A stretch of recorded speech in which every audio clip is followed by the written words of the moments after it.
अच्छा, एक बात बताइए, आप शादी कितनी बार करते हैं? जब एक बार शादी करते हो तो एक बार देने में क्या समस्या है? क्या समस्या है? बच्चा कितना होगा? 2 होंगे। आज के टाइम में लोग 1 ही करते हैं या 2 करते हैं। तो 1 या 2 बच्चे में अगर आप हमें कुछ दे देंगे तो क्या जाएगा? आपके घर में कितनी बार आऊँगे? या तो आपके 1 बार शादी में या आपके बच्चों ने। 3 बार के अलावा मैं आपके घर आने वाली नहीं हूँ। तो 3 बार में अगर आप मुझे नहीं दे सकते तो फिर मैं क्या बोलूँ? बस यही माँग रहती है, क्योंकि जीवन में कभी प्यार वाला एहसास हुआ, वही तो मैंने कहा कि वो 78 दिन का प्यार था।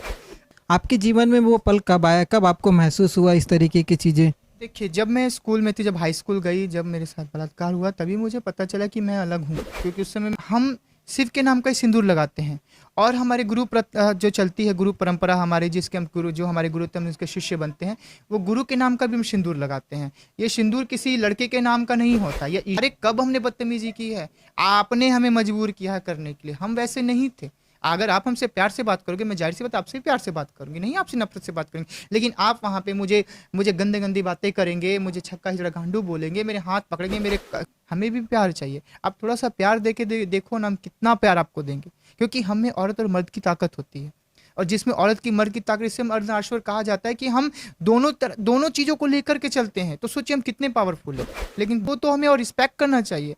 अगर आप देखेंगे, जब हम दूसरों के घर जाते, लोग हमारा आशीर्वाद लेते हैं, भगवान कहते, तो जब भगवान आपके घर में पैदा हुआ तो आपको कैसे वो अभिशाप लग रहा है? आपको तो उसका स्वागत करना चाहिए, वेलकम करना चाहिए। कहीं हमारे लिए आप एक शौचालय तक नहीं मिलेगा, महिलाओं के लिए, पुरुषों के लिए, हमारे लिए क्यों नहीं?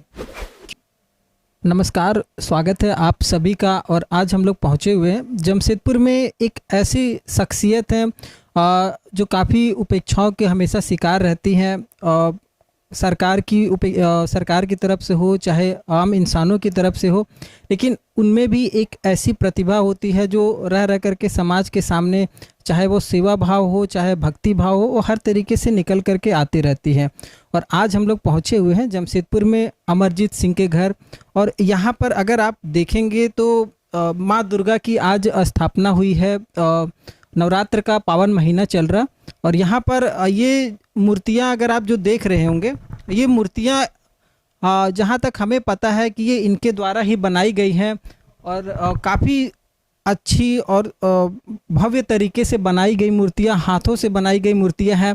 और आप समझ सकते हैं कि कितनी श्रद्धा भाव है इन मूर्तियों को बनाने से लेकर के पूजा पाठ की विधि अगर आप यहाँ पर देख रहे हैं तो ये सारी चीज़ें आपको समझ में आ रही होंगी। सबसे पहले क्या नाम हुआ आपका?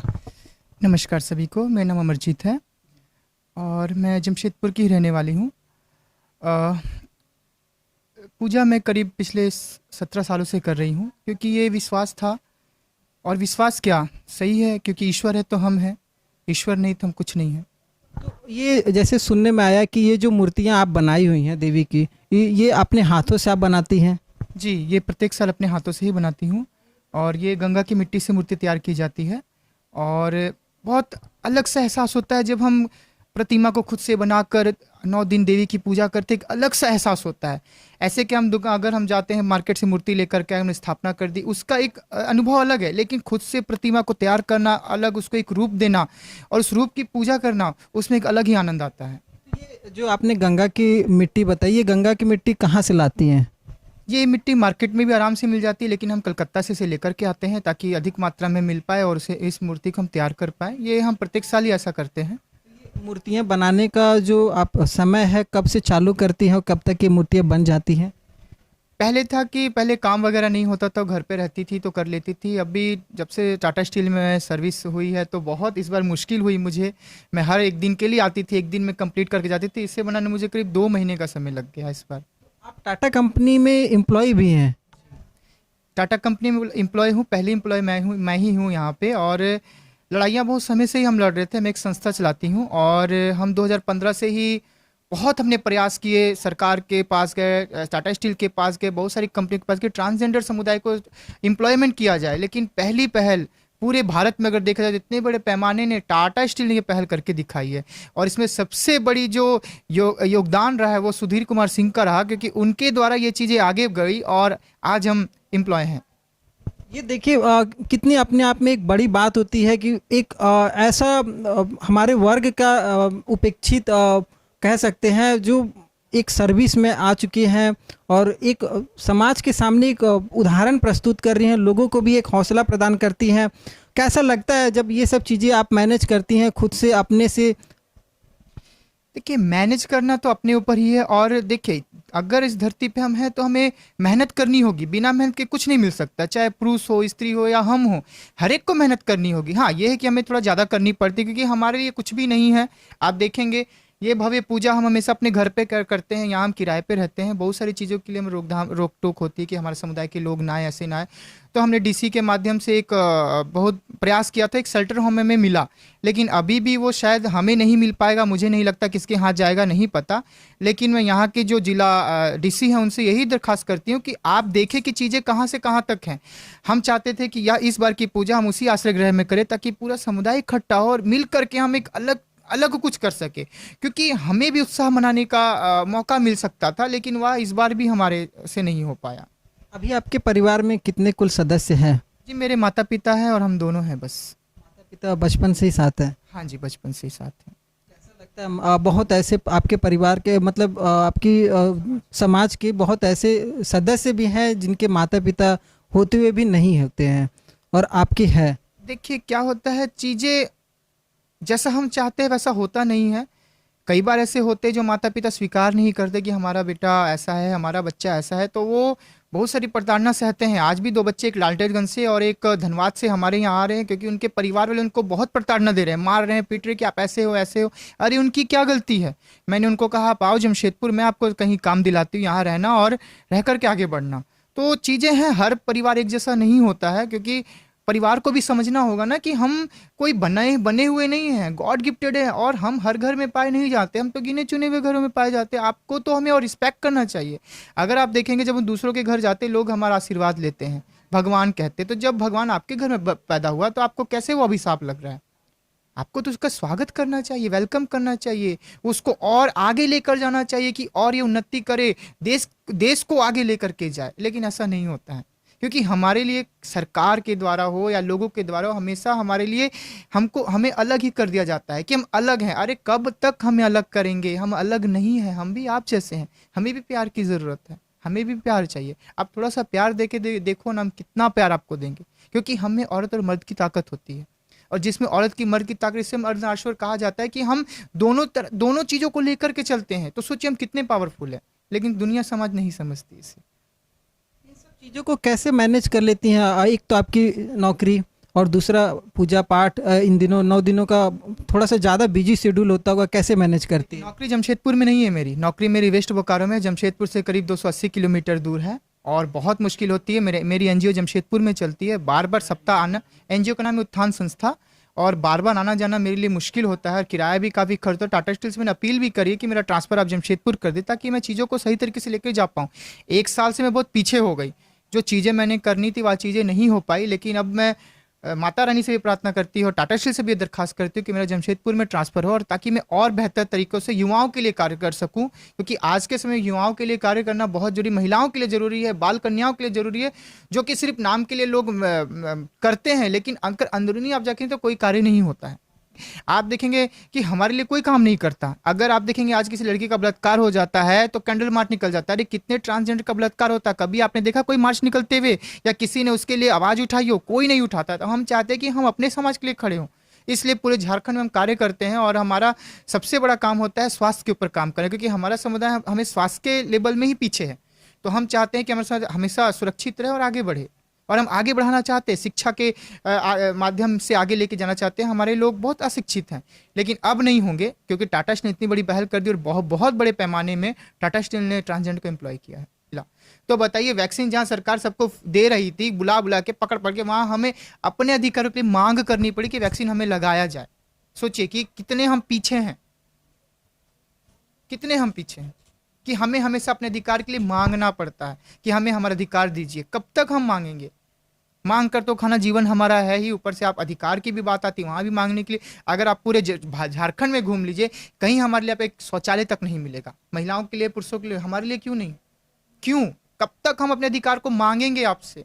आप कब हमारे बारे में सोचेंगे? जब 2014 में ही नालसा जजमेंट ने हमें अलग का अधिकार दे दिया कि हम अलग हैं, तृतीय समुदाय है, हर जगह ऑप्शन दे देगी, तो ऑप्शन सिर्फ पेपरों में, लेकिन अगर आप स्थायी जगह पे देखें तो कहीं पे कुछ नहीं है। टिकट काउंटर में जगह नहीं है, स्टेशन में नहीं है, बस स्टैंड में नहीं है, कहीं पे भी नहीं है, शून्य है, शून्य। इस तरीके की, जैसे आपके अंदर, आप तो मतलब एक पढ़ी लिखी हैं, आप अपनी जो भी हक है उसके लिए बोल सकती हैं। काफ़ी ऐसे आपके समाज के लोग हैं जिनको अपने हक के बारे में पता नहीं है, और यहाँ तक कि सुप्रीम कोर्ट भी आपको एक समाज मान चुका है, आपको एक ऑप्शन दिया हुआ है, आप किसी भी भर्ती में आवेदन कर सकती हैं। बहुत से ऐसे नहीं, भर्ती में आवेदन देखेंगे कहाँ है झारखंड में? आपने बताइए कि एक भी झारखंड आपको कोई ट्रांसजेंडर पुलिस है, ट्रांसजेंडर एडवोकेट है, ट्रांसजेंडर कोई शिक्षित टीचर है, या ट्रांसजेंडर किसी अलग क्षेत्र में? नहीं, सिर्फ टाटा स्टील में ही दिखेंगे, क्योंकि टाटा स्टील ने ऐसी पहल कर दी है बस। इसके अलावा आप कहीं और क्षेत्र में दिखा दे आप ट्रांसजेंडर वर्क कर रहे हैं, दूसरे राज्य में है लेकिन झारखंड में नहीं है। ये आपको, जैसे मैं बात कर रहा हूँ, कुछ आपके समाज के भी ऐसे लोग हैं, और जैसे आप एक संस्था चलाती हैं, आप लोगों की मदद करती हैं, काफ़ी आपके समाज में भी ऐसे लोग हैं, समय समय पर सुनने आता है कि मतलब लोगों को तंग करना, परेशान करना, इस तरीके की कई बार घटनाएं होती रहती हैं। तो उन सब के लिए परेशान करना जो लोग बोलते हैं, अगर आप हमें एक बात बताइए, अगर मैं बचपन से आपको परेशान करूंगी तो आपका नेचर कैसा रहेगा? आपका स्वभाव कैसा रहेगा? जाहिर सी बात है कि उग्र उग्र रहेगा। आप बचपन से हमें प्रताड़ना देते रहेंगे, माँ बाप से मिलता है, समाज से मिलता है, दोस्तों से मिलता है, हमारे साथ रेप होता है, हमारे साथ चीज़ें होती, कौन हमारे लिए खड़ा होता है? लेकिन रास्ते में अगर हम खड़े होते, कोई हमारा जबरदस्ती हाथ पकड़े में टोन कस देगा, तो हम क्या वहाँ बोले भी नहीं, वहाँ भी चुप रहे? फिर लोग बोलेंगे बदतमीज होते। अरे कब हमने बदतमीजी की है? आपने हमें मजबूर किया है करने के लिए, हम वैसे नहीं थे। अगर आप हमसे प्यार से बात करोगे, मैं जाहिर सी बात आपसे भी प्यार से बात करूंगी, नहीं आपसे नफरत से बात करेंगे। लेकिन आप वहाँ पे मुझे मुझे गंदे गंदी बातें करेंगे, मुझे छक्का हिजड़ा गांडू बोलेंगे, मेरे हाथ पकड़ेंगे, मेरे टच करेंगे मुझे, तो जाहिर सी बात है मेरा वैसा करना लाजमी है कि मैं वैसा करूँ। हाँ, अब कुछ लोग हो सकते हैं बुरे, वो हर समाज में, महिलाओं में भी, पुरुषों में, तो हम में भी हैं, तो इसका मतलब कि पूरा वर्ग ही बर्बाद खराब हो गया। पूरा वर्ग नहीं खराब हो सकता, हम एक की वजह से सबको खराब नहीं कह सकते। आपने एक चीज़ अच्छी कही कि हर जगह पुरुष शौचालय, महिला शौचालय देखने को मिलता है, लेकिन एक ट्रांसजेंडर शौचालय कहीं नहीं है। चाहे वो टिकट काउंटर की बात हो, चाहे शौचालय की बात हो, चाहे समाज में और भी ऐसी सुविधाएं हैं जो आम लोगों के लिए उपलब्ध है, लेकिन इस समुदाय के लिए उपलब्ध नहीं है। हमने बहुत प्रयास किया, हमने काफ़ी पत्र दिए, डीसी को दिए, Ranchi DC, Jamshedpur DC, Chaibasa DC, Seraikela DC, JNSC, नगर निगम, हर एक को देखिए, हर एक, ज़्यादा हमें नहीं चाहिए, मार्केट प्लेस पे आप एक शौचालय बना दीजिए। और जमशेदपुर एरिया मैंने 5 की बात कही थी, आज तक वो नहीं हो पाया। बस बाकी और सारे कार्य करते हैं, लेकिन हमारे लिए एक भी कार्य नहीं है। हमने बहुत प्रयास किया लेकिन कुछ नहीं हो पाया। कुछ पर्सनल चीज़ें हैं जो मैं आपसे जानना चाहूँ, जान सकता हूँ? होता है, कई बार मैंने देखा है कि आप लोग सिंदूर वगैरह भी लगाती हैं, इसका मतलब क्या होता है? देखिए, हमें अर्धनारीश्वर का रूप कहा जाता है, और हम शिव के नाम का ही सिंदूर लगाते हैं। और हमारे जो चलती है गुरु परंपरा हमारे, जिसके हम गुरु, जो हमारे गुरु हम उसके शिष्य बनते हैं, वो गुरु के नाम का भी हम सिंदूर लगाते हैं। ये सिंदूर किसी लड़के के नाम का नहीं होता, या ईश्वर के नाम से, अपने गुरु के नाम से अपने मांग पे भरते हैं, क्योंकि हमारा कोई नहीं होता। जो माता पिता ने जन्म देते, वो जब हमारे नहीं हो सकते, तो हम दूसरे से क्या अपेक्षा रख सकते हैं? कुछ नहीं। मतलब ये आपके गुरु के नाम का सिंदूर होता है आपके? हाँ जी, हमारे गुरु के नाम का या भगवान शिव के नाम का सिंदूर हम लगाते हैं। बहुत से ऐसी चीज़ें हैं जो लोगों से अनजान है, कुछ ऐसी चीज़ें जो आपके जीवन में घटित हुई हो, जिसको आप हमेशा याद करती हैं, याद करके मतलब एक दिल होता है, भर आता है, ऐसी चीज़ें, कुछ ऐसी घटनाएं जो हमारे साथ आप बताना चाहें? देखिए, घटना यही है, मैं सबसे पूरे भारत के लोगों से या पूरे विश्व के लोग यही बोलना चाहूँगी कि हमसे प्यार करें, हमें धिक्कारे नहीं। देखिए, क्रोध सबको आता है, हमें भी आता है। अगर क्रोध, आप हमारे क्रोध को देख के हमसे दूर जाते तो ये बहुत बड़ी गलत बात है आपकी, क्योंकि आप हमारे दिल को तो देखिए, प्रेम को तो देखिए, सिर्फ क्रोध को नहीं। क्रोध तो माँ दुर्गा ने भी किया, तो क्या हम उनकी पूजा नहीं करते? करते हैं ना। तो आप हमेशा यही देखते रहे, वो भद्र होते हैं, वो ऐसा बात करते, वो ये करते, वो करते। अरे हमारे दिल को कभी आपने जांचा कि हम कैसे हैं? आपने हमारे दिल को नहीं जांचा, बस हमारे रूप को देख करके आप हमसे दूर हो जाते हैं। कब तक हमसे दूर भागेंगे?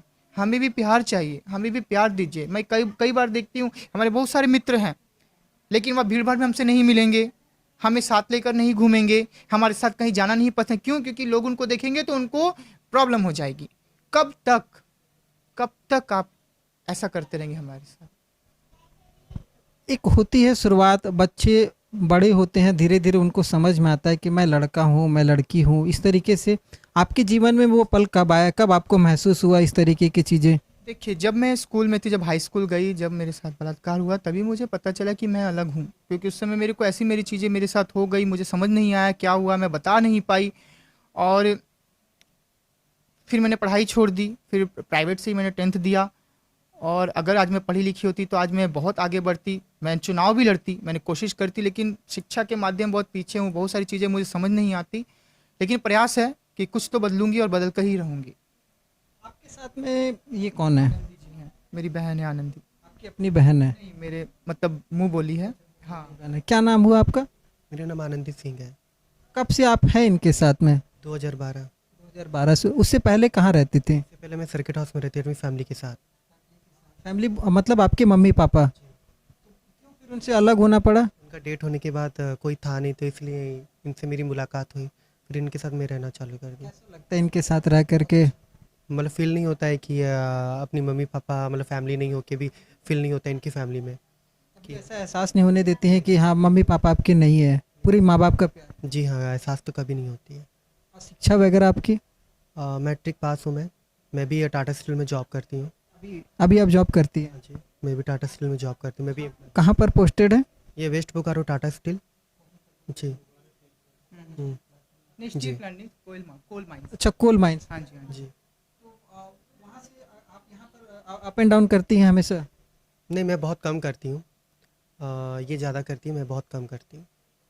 मतलब और भी कुछ ऐसी चीज़ें हैं जो आप हमारे साथ बात करना चाहें, शेयर करना चाहें, जो एक फीलिंग्स होती है कि मतलब ऐसा एहसास हुआ समाज में, हमारे साथ ऐसा हुआ, कुछ भी एक कहानियाँ जो होती हैं लोगों के मन में दबी रहती हैं, जिसको हम लोग नहीं बता पाते हैं, हर किसी के मन में एक होती है जनरली। ऐसा कोई एहसास, कुछ ऐसा पल जो आपको याद हो? पहले मैं तो मैं भी तो ट्रांसजेंडर ही थी, और उस समय मैं अपनी किन्नरों बहनों के साथ में घूमती थी, और बधाई वधाई वगैरह मैं करने की कोशिश की। मैं बहुत 1 साल तक मैंने की, बट मुझे उतना पसंद तो नहीं आया था, क्योंकि उनकी बोली, उनकी जो बोलने का तरीका होता है वो मुझे थोड़ा अजीब सा लगा था। क्योंकि अगर उनके साथ नहीं मांगूंगी तो पेट नहीं चल पाएगी, तो मजबूरी में मुझे भी करना पड़ा और अपनी कम्युनिटी के साथ रहना पड़ा। लेकिन लास्ट में जब टाटा स्टील से जब ऑफ़र आई, तो खुद को फिर बदलने का एक मौका मिला मुझे, और आज मैं खुद को बदल रही हूँ। ये जो बधाइयाँ वगैरह होती हैं, आपके समाज के लोग जाते हैं जगह जगह लोगों के ये में, और कई बार ऐसी चीज़ें होती हैं कि कुछ खास डिमांड हो जाती है और लोग मतलब थोड़ा सा नेगेटिविटी मन में बैठा लेते हैं, इस तरीके की चीज़ें होती रहती हैं। अच्छा, एक बात बताइए, आप शादी कितनी बार करते हैं? जब एक बार शादी करते हो तो एक बार देने में क्या समस्या है? क्या समस्या है? बच्चा कितना होगा? 2 होंगे। आज के टाइम में लोग एक ही करते हैं या 2 करते हैं।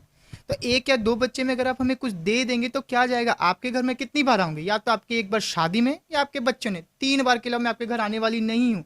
तो 3 बार में अगर आप मुझे नहीं दे सकते तो फिर मैं क्या बोलूँ? बस यही माँग रहती है, क्योंकि मैं बार-बार तो नहीं आऊँगी ना। शादी आप 1 बार पर करेंगे, बच्चे भी आप 1 से 2 बार ही पैदा करेंगे, उससे ज़्यादा नहीं हो सकता।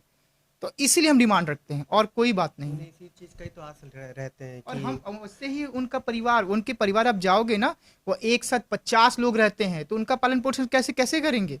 सिर्फ आप देखते हैं कि वो अधिक मांगते हैं, डिमांड रखते हैं, लेकिन जहाँ वो रहते हैं वहाँ आप देखोगे कि बहुत सारे ऐसे ट्रांसजेंडर हैं जो बूढ़े हो गए हैं, जो बच्चे हैं जो पढ़ लिख रहे हैं, उनको पढ़ाते हैं, बूढ़ों को संभालते हैं, दान भी देते हैं। तो इसलिए हम डिमांड रखते हैं, क्योंकि परिवार चलाने के समय में आपको पता है कितना कठिन होता है। तो ये वाली बात अगर आप देखेंगे तो ये हर जगह है, डिमांड रखते हैं। डिमांड रखना जरूरी है कि शादी भी एक बार होती है। क्यों दहेज प्रथा क्यों नहीं लोग बंद करते? वहाँ भी तो लड़के डिमांड करते हैं, सर्विस वाला लड़का तो हमें गाड़ी चाहिए, लेकिन वहाँ भी विवाद नहीं होता। ऐसा कुछ नहीं है, वो बस शुरू से जो चीज़ें चलती आ रही हैं वो करते आ रहे हैं लोग। इसमें कोई गलत नहीं, मैं नहीं समझती कुछ गलत है। अच्छा, समाज के लिए आपको सरकार की तरफ से कुछ करने को दिया जाए कि हाँ मैं आपको फुल पावर दे रहा हूँ, आप कुछ ऐसी चीज़ें करो, क्या ऐसा कुछ सपना है समाज के लिए करने का? देखिए, समाज के तो बहुत सारे सपने हैं और उनको करना, सबसे पहले जो सरकारी निजी सरकार, उनको मुझे सक्षम बनाना है। उनके जो टीचर्स हैं उनको सक्षम बनाना है, क्योंकि पढ़ेगा इंडिया तभी बढ़ेगा इंडिया, ये मोदी जी ने कहा है। लेकिन वह कहाँ हो रहा है? आप देखोगे सरकारी स्कूलों की हाल बेहाल है। कई जगह में पानी पसीजता है, बाथरूम की स्थिति ठीक नहीं है, पानी नहीं है, बच्चों के बैठने के लिए सही से जगह नहीं, क्योंकि मैं भी सरकारी स्कूल से पढ़ी हूँ, मुझे भी पता है क्या हाल होता है। टीचर को पढ़ाना नहीं आता, वो टाइम पे नहीं आते। तो ये चीज़ जब तक नहीं सुधरेगी तब तक लोग आगे बढ़ने, जब तक मैं शिक्षित नहीं होंगी तो मैं कुछ नहीं कर सकती। मुझे इसलिए शिक्षा के माध्यम से मुझे लोग को आगे लेकर के जाना है। शिक्षा का ही मुख्य माध्यम होता है किसी को भी आगे बढ़ाने का, और वो माध्यम किस तरीके का होना चाहिए? देखिए, शिक्षा का माध्यम देखिए देखा जाए तो आज के टाइम में जो प्राइवेट स्कूल इतनी इतनी फीस लेते हैं, उसमें बच्चों को टाइम नहीं मिल पाता है। लेकिन अब सरकारी स्कूल की बात करेंगे, वहाँ तो सही से कुछ हो नहीं पाता। बहुत लोग ऐसे जो फीस नहीं दे पाते, बच्चों को वहाँ डाल देते हैं। और उन बच्चों में ज़्यादा क्षमताएं होती हैं कि हमें कुछ करना है, और आप देखेंगे वैसे बच्चे ही आगे बढ़ते हैं और बहुत सारी चीज़ें करके दिखाते हैं। तो उनको सक्षम बनाने की ज़रूरत है मेरे ख्याल से। जैसे वोट देने का अधिकार तो आपको भी दिया गया है, जी। जैसे अभी के समय में सरकार वगैरह वोट नहीं देती। मैं वोट नहीं देती। क्यों नहीं देती? क्योंकि मुझे लगता है मेरा वोट देना शायद चुनाव मेरा गलत हो जाए, क्योंकि हमारे लिए तो कुछ चीज़ें हो ही नहीं रही है ना। आज तक आप देखोगे 2014 में नालसा ने जब बता दिया, अभी ये 2000 आ गया है 22, कहाँ कुछ हुआ? एक भी चीज़ आप झारखंड में बता दो। हमारा ट्रांसजेंडर वेलफेयर बोर्ड तक नहीं बना यहाँ पे। एक शौचालय तक, जिस शौचालय की स्वस्थ भारत अभियान की आप बात करते, एक शौचालय तक नहीं आपने बना के दिया। तो किस तरह का मैं वोट दूँ आपको? मैं नहीं देना चाहती, मैं देती भी नहीं हूँ, एकदम नहीं देती। सरकार से कुछ अपेक्षाएं तो रहती है ना कि भाई अपेक्षाएं तो शुरू से ही है। मैं तो बोल रही, वैक्सीन लेने तक के लिए हमें अपेक्षाएं थी, हमें लेटर देने पड़े, हमें सरकार को जागरूक करना पड़ा। तो किसके लिए मैं जागरूक करूँ? हर एक चीज के लिए मैं जागरूक करूँ सरकार को नहीं। वोट के टाइम पे मैं दिख रही हूँ, लेकिन अधिकारों के टाइम पे मैं नहीं दिखती, तब तो शून्य। चुनाव में अगर मैं बात करूं तो आपके हिसाब से कौन बढ़िया नेता है? देखिए, जो मेरे साथ खड़ा है वही मेरे लिए बढ़िया है। मैं किसी को अच्छा और किसी को बुरा नहीं कह सकती। बस यही कहूंगी। हाँ, ये कहूंगी कि मोदी जी के आने के बाद से धारा 370 से हट पाई, उससे पहले तक नहीं था। और बहुत सारी चीज़ें हो रही हैं, लेकिन क्या बोलूँ, सिर्फ वो जो बड़े लेवल, बड़े स्टेट, वहाँ तक ही वो हो रहा है। अब छोटे स्टेट पे जहाँ पे ज़्यादा समस्या है, वहाँ तो कुछ हो ही नहीं रहा है। बड़े स्टेट में तो लोग सपोर्ट करते हैं, समाज सपोर्ट करता है, फैमिली सपोर्ट करती है, क्योंकि वहाँ सब शिक्षित हैं, मजबूत है। लेकिन छोटे स्टेट में तो सब कुछ धीमा है, यहाँ ज़्यादा जरूरत। लेकिन यहाँ पे आप देखो तो कुछ भी नहीं है ना। क्या कहें? अगर आप बोलेंगे अभी जेएमएम की सरकार है तो नहीं, इससे पीछे तो बीजेपी की सरकार थी, उस समय क्या हुआ? कुछ नहीं हुआ। तो मैं किसको सही कहूँ? किसी को सही नहीं कह सकती। हर चीज़ के लिए मुझे बोलना पड़े, हर चीज़ के लिए मुझे मांगना पड़े, तो ये सही नहीं लगता मुझे। ये 9 दिन की जो पूजा होती है, इसमें पूरे 9 दिन आप व्रत रहती हैं? हाँ जी, 9 दिन उपवास करना है, देवी की आराधना करनी है, और देवी से सिर्फ यही मांगना कि जनजीवन का कल्याण करे। अभी आप देखेंगे पूरे भारत में अभी गौ माता के ऊपर बहुत सारी विपदा आई हैं, तो उसके लिए भी हम माँ से ही प्रार्थना करें कि हम जानते हैं सरकार कुछ नहीं करने वाली है। मीडिया दिखा रही है बहुत सारी चीज़ें, लेकिन सरकार कहाँ जाग रही है? सरकार जागती ही नहीं है। तो हम देवी से ही प्रार्थना करते हैं कि जनजीवन का कल्याण करे माँ। चाहे वो मानव हो, चाहे दानव हो, चाहे वो पशु पक्षी हो, हर एक के लिए माँ सबकी सहायता करे।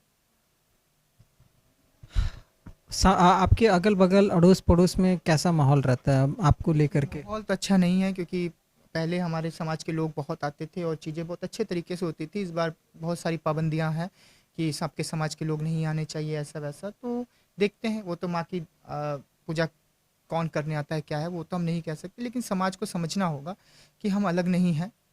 जब जब हमें आप अलग नहीं करेंगे तो चीज़ें खुद ब खुद सामान्य हो जाएंगी। हर किसी के, आम इंसान की ज़िंदगी में कुछ खुशियाँ आती हैं, समय समय पर आते रहती हैं, उसको सेलिब्रेट करती हैं। कुछ ऐसी खुशियाँ जो आपके जीवन में आई हों, जिसको आप सेलिब्रेट करना चाही हो, की भी हो या नहीं भी की हो, इस तरीके का कोई पल? हाँ, एक पल आया था जब एक साथी हमें मिला था, उस समय बहुत खुश थी। 78 दिन का साथ हमारा रहा, और 78 दिन एक अलग सा एहसास हुआ, क्योंकि उनसे मुझे बहुत सारा सहयोग मिला, एक सपोर्ट मिला, एक प्यार मिला, एक दोस्त की तरह साथ जाना, साथ आना। खुद को अकेला नहीं लगता था। लेकिन बीच में मेरे क्रोध के कारण वो रिश्ता बिगड़ गया, और मैं काफ़ी उस समय के बाद अकेली हो गई। मतलब दिमाग बहुत इधर उधर होने लगा, काफ़ी चीज़ें मैं अलग तरीके से लेके चलने लगी। लेकिन इस 9 दिनों में मैं देवी से ही प्रार्थना करूंगी कि मुझे देवी सक्षम बनाए कि मैं फिर से सही रास्ते में चल पाऊँ, और चीज़ें को जो मैं दूसरे रास्ते में लेके चली गई थी, उस रास्तों से मैं निकल पाऊँ। जीवन में कभी प्यार वाला एहसास हुआ, वही तो मैंने कहा कि वो 78 दिन का प्यार था, और मेरे क्रोध की वजह से वो प्यार मेरे हाथ से चला गया, क्योंकि मैंने बहुत ही ज़्यादा क्रोध दिखा दिया। अभी बीच सड़क पे मैंने अपना क्रोध भड़काया, और जिस तरह मेरा समाज उग्र होता है उस तरह मैं उग्र हो गई। और काफ़ी चीज़ें जो मैं नहीं करती, कभी मैं नहीं करती, वो चीज़ें उस दिन मैंने कैसे कर दी मुझे भी नहीं पता। आज तक उस गलती का मुझे एहसास है कि मुझे शायद ऐसा नहीं करना चाहिए था। मैंने उन व्यक्ति से भी काफ़ी माफ़ी मांगी। कौन से ऐसे माता के दरबार पे नहीं गई, महाकाल के दरबार पे, जहाँ मैंने माफ़ी मांगी कि ईश्वर सब कुछ ठीक कर दो। देखते हैं क्या होता है, बाकी तो उस महाकाल की मर्जी। कुछ ऐसा पल आपके जीवन में इस तरीके का कभी आया?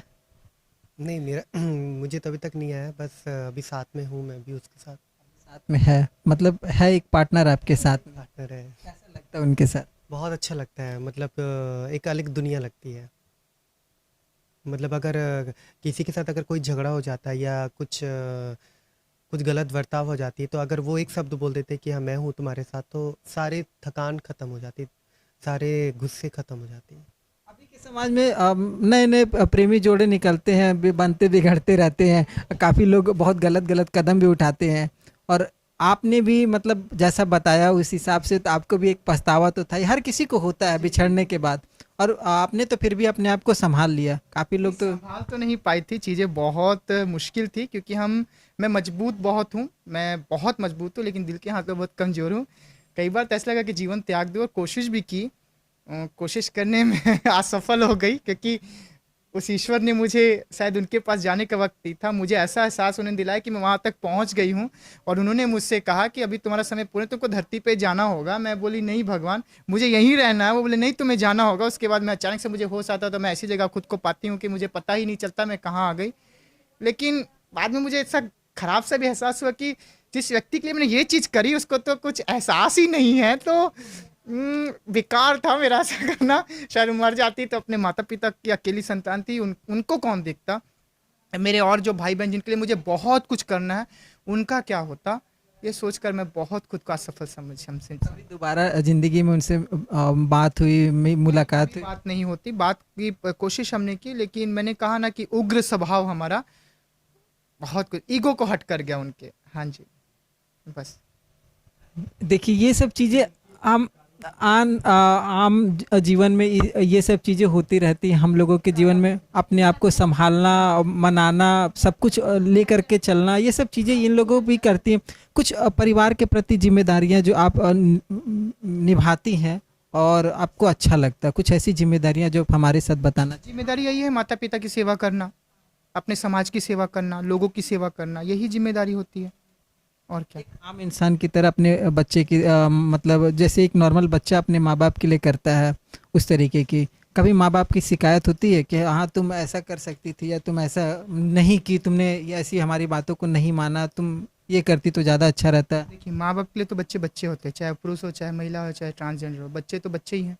तो माँ बाप जाहिर सी बात है सबसे एक जैसा व्यवहार करेंगे, वो तो कोई अलग बात है नहीं उसमें। अच्छा लगता है ना माँ बाप के साथ रहना? जी जी, एकदम एकदम बहुत अच्छा। बहुत दिल खोल करके इन्होंने आज हमसे बातें की हमारी टीम के साथ, बहुत अच्छा लगा। और मैं भी समाज में जैसे ऐसे काफ़ी लोग हैं जो इन लोगों को हीन भावना की नज़र से देखते हैं, समझते हैं ऐसा कि मतलब भगवान इन्हें प्रताड़ित किया है इस रूप में दे करके। ऐसा बिल्कुल भी नहीं है। समाज के भी ये एक सदस्य हैं, चाहे वो सरकार हो चाहे कोई भी हो, इनको एक अलग स्थान मिले, चाहे वो नौकरी हो चाहे समाज में इज्जत हो, हर चीज़ों में इनको एक स्थान दिया जाए। आखिर ये भी है तो इंसान ही ना।